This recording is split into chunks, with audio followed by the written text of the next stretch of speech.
So, you just finished Farewell.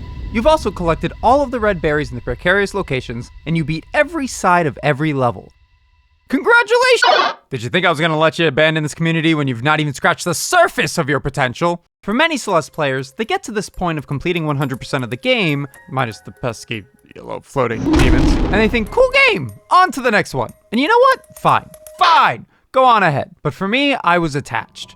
I couldn't let go of the inspirational messaging of the game. I couldn't break free from the dopamine hit I would get whenever I would complete a really difficult room. And most importantly, I did not want to leave a community that had so much love and passion for this game. But where did all of this love and passion come from? Why were they attached? If you're watching this, it's probably because you have your own attachment to the game that you're not exactly sure what to do with. PSD, if you will. Lucky for you, your journey has just begun.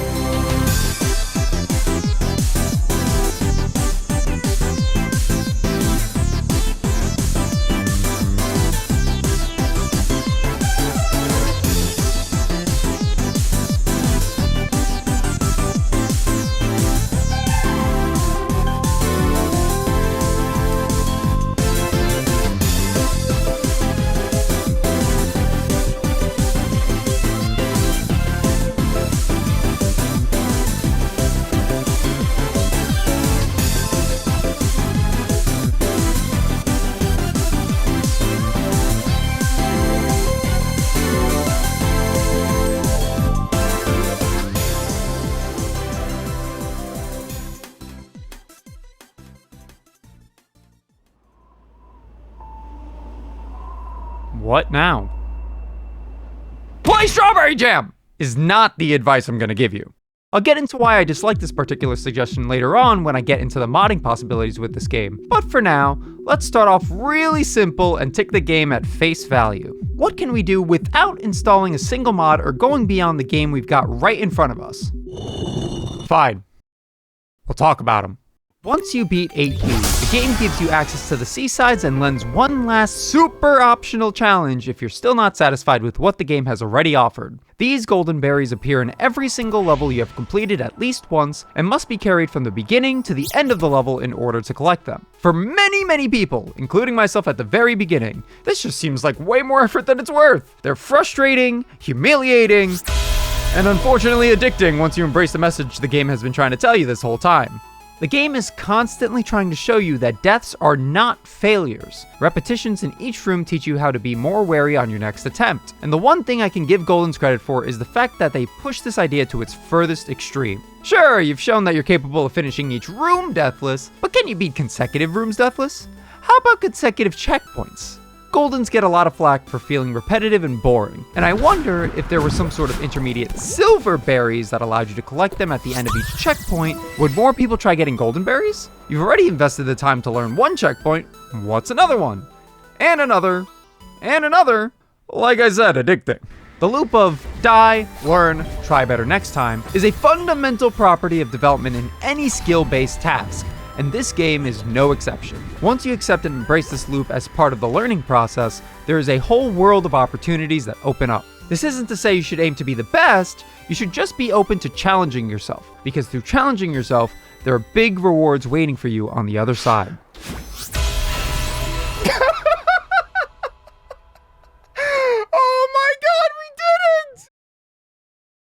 The best thing about this game is that you can keep it as casual or as competitive as you would like, even when we get to the modded stuff. But first, I need to be a little biased and talk about what hooked me in and kept me around. The most popular directions that people go in Celeste after beating the game are two types of challenge runs: speedruns and deathless runs. As much as I want to dive into speedrunning, let's go over a deathless run since they directly follow the same gameplay loop as Golden's. They're also fairly straightforward. You completed City Deathless? Cool! What about full clearing City Deathless? Actually, what if you beat all of any % Deathless? Actually, what if you got all 202 berries in the game without a single death? Well, that'd be quite the accomplishment. Good job, Rickfernello. The point is, you can mix combinations of these deathless runs in so many configurations, it's all about how much you care to achieve such a thing. Now for the really popular option. The skill development loop in tandem with the breadth of movement options this game has to offer produced one of the biggest speedrunning communities in gaming history.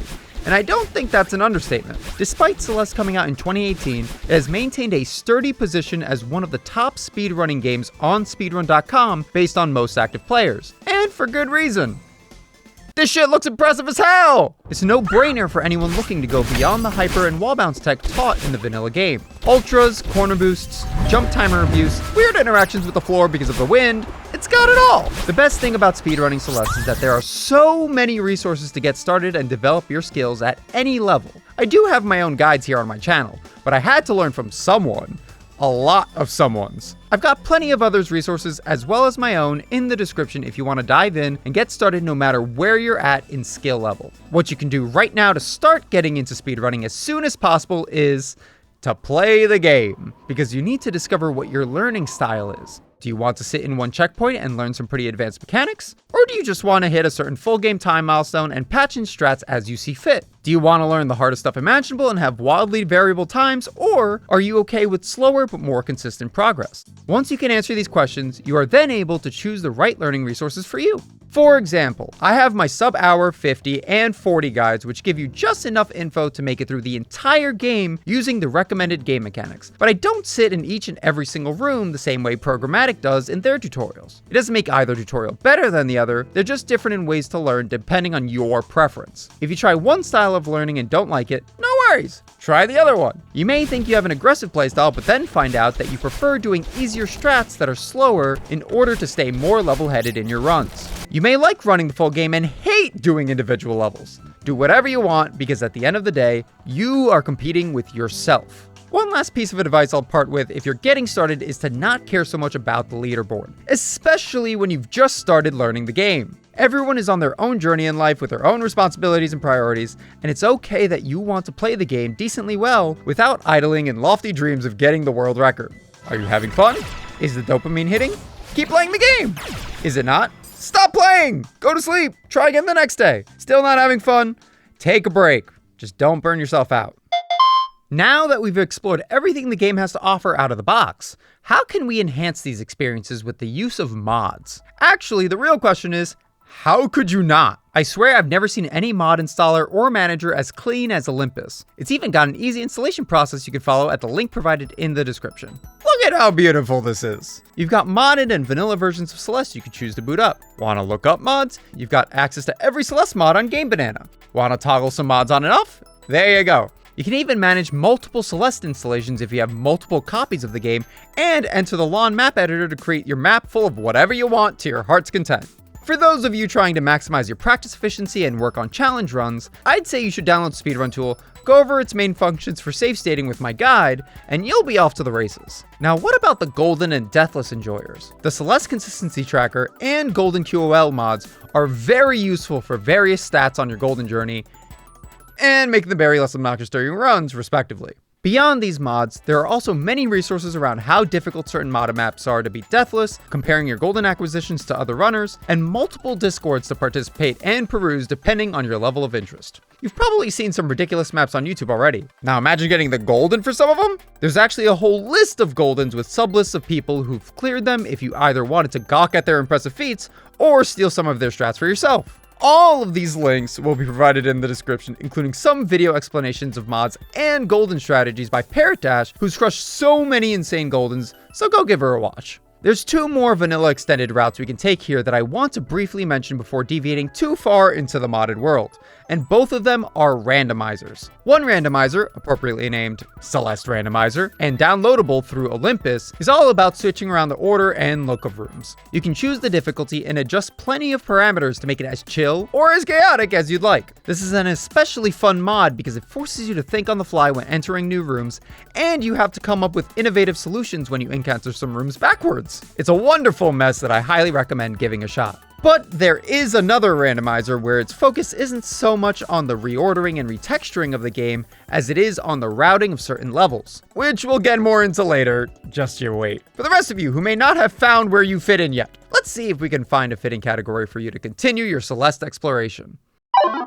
But I've got to address the mountain in the room. Very often, the first recommendation many Celeste players make to newer players who want to experience more of the game is to play Strawberry Jam. And I think that's a pretty bad suggestion. There's a few types of people who want to pursue beyond vanilla Celeste. the story enjoyers, the completionists, the competitors, the creators, and the tech enthusiasts. They all have widely different levels of commitment to the game, and when you have a mod as big and one-track as Strawberry Jam, the only people who are going to relish that kind of mod right off the bat are the tech enthusiasts. They want to explore the gameplay more than anything, and what's better than a whole slew of maps with gyms to test your mechanics and lobbies separated by skill level? Unfortunately, it means that for someone who wants to experience modded Celeste, this may be all they're gonna get. There's no story, so those people are out. The completionists might be intrigued, but will probably get burned out by the end of beginner lobby. The competitors may stick around, but if they want competition, modded speedrunning is still finding its footing at this time, at least compared to vanilla speedrunning. And the creators, unless they want to get inspired or see what's possible in modded Celeste, are gonna want to go to LAN or wherever else to be creative. To simplify my point, I'll leave it at this. I think Strawberry Jam is a fantastic mod, one of the best in its class, but it's a bad representation of what modded Celeste is. There's standalone maps, there's full map packs in an identical style to vanilla Celeste. There's a whole goddamn multiplayer mod where you can create and hang out in rooms with your friends to play any maps together. You know what? I'm getting ahead of myself. We're gonna run through everything else that's possible to do in Celeste that'll hopefully satiate every single person who needs just a little bit more out of the game. To those of you who want more and or different stories out of Celeste, there's a whole bunch of mods that range wildly in skill levels, so here's a few you can get started with. For mods that try to pick up where vanilla leaves off in terms of mapping spirit and storyline are two map packs in particular, Monica's D-Sides and Arfimigon's D-Sides. While I can't speak so much on Arfie's D-Sides, Monica's are a whirlwind of creativity. What I meant by spirit is that it sticks to 100% vanilla assets and sticks to the principles established by Celeste, even down to the falling section in 6B. Except it's 60, so it has many more spinners and spikes and death. If you want longer seasides that continue pushing the difficulty on the same trend as the base game, then this is the way to go. Alternatively, if you're okay with a completely new experience that's still rooted in somewhat of a story, Into the Jungle is another amazing mod laid out the same way as vanilla, down to the level selection and all the B and C sides. I actually don't even want to preview all that much to you because of how well done this mod is in every single way. The unique assets, the platforming, just... After you get through the prologue, sit on the overworld menu and appreciate the music and the visuals. This team cared about delivering something high quality on par with vanilla Celeste itself, and it shows. A few standalones we can toss in the mix come from Carrie-Approved, who's got quite the catered list on Bluesky, so I'll let her speak on. So, you just beat Celeste and you want to start trying out some modded maps. But there's so many maps out there, where do you even start? Like, how do I even... fish? I've played a lot of modded maps over my career. So here's what I would recommend to you, depending on what it is you're looking for. If you want a French vanilla experience that feels like the main game, but with a fresh gimmick, try Amber Leaf Bluffs by Lmjacks. It was so good, it brought Dadbot out of retirement. Or try Some Sort of Sunset by mapping grades above Zucchini and Banana 23. Like, look at this silly move block. Wee. If you want more chocolatey, unique gimmicks, give the Slippery Nook series by Spooky a try. It's dashless and grabless, and can get a bit tough in Slipperiest Nook, but it's packed full of whimsy. You'll smile the entire time. Are you a tech enthusiast? Check out Cosmic Column by Catastrophic Cookie. Its A-side is a 100-floor challenge map that showcases tons of tech and unique interactions at an extremely accessible pace. You can go back and try the B-side and C-side when you've played more mods and learned more about the game. Are you a puzzle sicko like me? Play Debug Map from Adam Koronek. It features over 100 puzzles, which are almost all solved using Celeste's debug menu hotkeys. Like, look at all of my notes. It took me days to beat this map, and I don't regret a single second. But say you're someone that 100%ed Celeste and you want that collectathon rush again. Check out Berry 143 from Braceon. It has a unique ghost gimmick where you phase through the foreground, and there are 142 individual achievements that are all hinted at in an area by the start. And if you get all 142 berries, you get this really cute, oh my god, what? What is this? What? Excuse you? So yeah, there's something out there for everyone. Try a few of these maps out and see what this passionate community has to offer. Also, play Glyph. Like, you have to play Glyph. You have to. Of course, after all of these maps, if you're looking to be exposed to a gigantic collection of maps all built by different people with their own quirks, tech and mechanics, then Strawberry Jam is absolutely for you. No single level plays the same as another. But if you're extremely comfortable with Celeste at its core fundamentals, then most of the levels do a great job at giving you a small introduction to whatever modded perks they have to get you up to speed. For creators, what better way to get into the weeds of maps than by building one yourself? There's a ton of inspiring levels you may encounter, including the ones we just went over, that may leave you wondering if you can flex some creative muscles and construct one that puzzles or tests other players. And that's where Lawn comes into play. Hopefully some of my videos can be of service in this department to get you up to speed and creating some cursed stuff. Yeah, I don't know what's going on here either. You know what I know even less about? Creating mods yourself. Honestly, if you're in this deep and haven't joined the Celeste Discord, what are you even doing? Go chat it up with some mod makers. Odds are, there might even be an existing mod out there for what you need. At least for the artistic creatives, there's a friendly wiki here that shows how you can make skins and other custom textures to really customize the look of maps. Lastly, what about a little competition? Sure, there's a leaderboard with a bunch of times ranked in order, but I want to look at my opponent in the eyes before I leave them in the dust so they can stare at my pixelated ass. Lucky for you, there's a mod for that. A couple, actually, but let's start with Celestenet. This has been the Celeste multiplayer mod since 2020. If you simply want to play a map with a friend, throw each other, emote, all that fun jazz, this is the place to be. And of course, if your first thought is, oh, this is great for speedrunning in real time too, then you're not completely wrong. But there's actually one additional mod which came out in 2022 that works with Celestenet in order to create the perfect speedrunning environment, and that is head-to-head. While you can see each other and interact in Celestenet, you can't really see each other's times in a map without sending screenshots back and forth, and from personal experience trying to run a tournament this way. All right, what do we got? Malik Bell 201. Malik Bell 201. 151. 154 from Crab. It's awful. But with head-to-head, you can set up lobbies with as many people as you want to run any map. Yes, any map, including modded ones and even collaborations, as long as all participants have them downloaded. There's even support for speedrunning categories and IL categories in, yes again, all maps. The craziest thing about this mod is that it also supports the randomizer, so you can configure everything from the head-to-head menu or make use of the Rando category builder in the control panel found at the help desk for more settings you can adjust. Both of these creators have put an enormous amount of work into making multiplayer Celeste possible, and I cannot recommend trying out these mods enough. They've left a huge impact on one event series in particular that I'll get into later, because we still have yet to mention the latest breakthrough in Celeste multiplayer gaming. Celeste is finally an island! Of sorts, since it has joined the Archipelago gang. If you haven't heard of Archipelago before, you probably have. There's like 8 videos from CJA alone doing these randomizers with huge creators, and plenty of other creators on YouTube are posting new randomizer videos every day. But just in case you're not familiar, let's use Celeste to explain the basics. You'll want to make it from city to summit, but in order to get there, there's all of these assets that help you along the way, like traffic blocks, bubbles, and kevins. The goal of this type of randomizer is to shuffle around the access to these assets by locking them behind collectibles like strawberries, cassettes, hearts, and even checkpoints.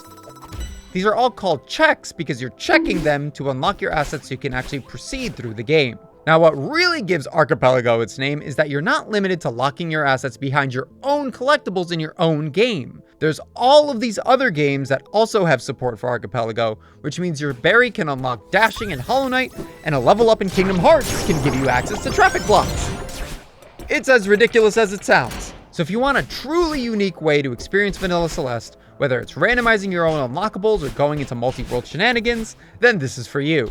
At this point, we've gone over every alternative path you may take in your Celeste journey, whether it's exploring other worlds or being the sweatiest gamer alive. But for the speedrunners in the room, there's a whole world of organized play that I think goes completely under the radar. Maybe not around their existence, but more so their low barriers to entry. No matter how proficient you are at Celeste, you've got options. You don't have to be a top 100 any % speedrunner to begin participating. Not even close. Starting with, by long and far, the most consistently run and oldest form of competition in Celeste, Bingo. The premise is simple. People race to see if they can complete enough objectives on a bingo board to satisfy whatever type of bingo game they are playing. The great thing about bingo is that it doesn't have to be competitive, because in formats like Blackout, you can tick all 25 boxes on a bingo board solo or cooperatively. This lends itself well for beginners who are still getting familiar with the plenty of odd objectives like Grabless Huge Mess. Ew.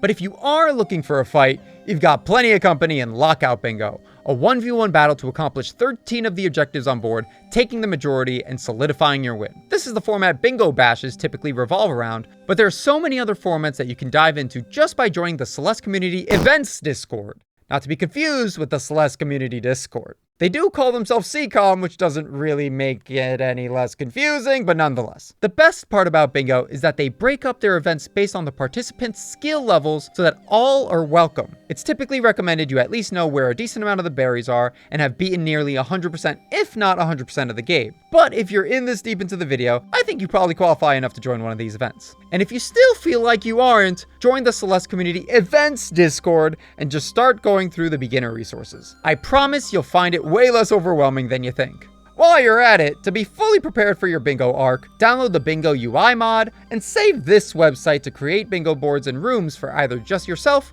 or whoever you may be playing with. But what if you're hell-bent on just running against a slew of competitors? No objectives to complete, just a race from the beginning to the end of a level. Another event which broke into the scene in 2021 was something known as Better Than Average. Well, broke into the scene may be a bit generous. The first event had like 5 people, but that's not the point! Myself and Cheesy Pie constructed a format where people could compete King of the Hill style by selecting specific aisles to run, eliminate their competitors, and make it as far as possible through farewell to squeak out a win at the end. And while over the years it has taken many shapes, the one consistent component for this event has been a similar system to Bingo, where we can welcome all levels of Celeste players, even if you've just barely completed the game. There's 5 divisions which separate participants by skill level in order to make the competition as fair as possible. And over 5 years, we've expanded our organizer roster, the maps we run, and built a large Discord community that revolves around speedrunning, helping each other improve however possible. And quick fun fact, Cork was already dabbling with the idea of a matchmaking mod of sorts for a while, and upon joining one of our janky tournaments and getting disconnected during an elimination round which resulted in his loss, he developed head-to-head and revolutionized not just our events, but collaborative speedrunning as a whole. We can only run this event as efficiently as we do nowadays because of this mod, so there you go. Double promotion for head-to-head. Go download it. If you're really experienced or planning on slugging it out with the best of the best, there's one last tournament series I'd like to mention. It's the brainchild of Lmjacks, one of the most involved members in the Celeste community who's got too many hats on and is good at wearing all of them. It's called the Celeste Time Trials, inspired by the Punch-Out speedrunning scene's 90-minute challenge. The event head selects certain ILs to be run within a few hours, and at the end of that time period, the person with the lowest cumulative time across all levels wins. In order to stay up to date on when this event is being run, you can head over to the same CCOM events Discord I mentioned before. While this event is definitely more geared towards the most competitive of competitive runners, it does not mean you shouldn't at least give it a try. All of these events do one thing very well. They give new and experienced runners the opportunity to practice for something. We all know how it feels to try and get better at a skill, but not really having any incentive to get better. It's frustrating, isolating, just all around hard to keep your head in the game. But an event with strict guidelines on an open stage, possibly some rewards or recognition for performing well, those are some good motivators. At the end of the day, what you do with your time is up to you. Maybe none of this appeals to you after beating Celeste, and that's okay. Everyone has their priorities. But if you're looking for more story, more maps, there are so many options. Honestly, spoiled for choice. The speedrunning and modding communities of Celeste have so much passion and talent. You can stroll along adjacent but new stories. You can bash inputs until you nail some of the most ridiculous maps you've ever seen. You can traverse maps with your friends or race to the finish. And whatever you do, as long as you feel rewarded for your efforts, it's all worth it. At some point, maybe you find that you'd like to be on the other side of the experience. So you start a tournament you thought would be fun, make a couple guides, and try helping the community in your own way. And suddenly, you've made new friends and experiences you'll never forget. I hope you'll stick around to experience all this game has to offer at every level. You won't regret it. I'll see you next time. Bye-bye!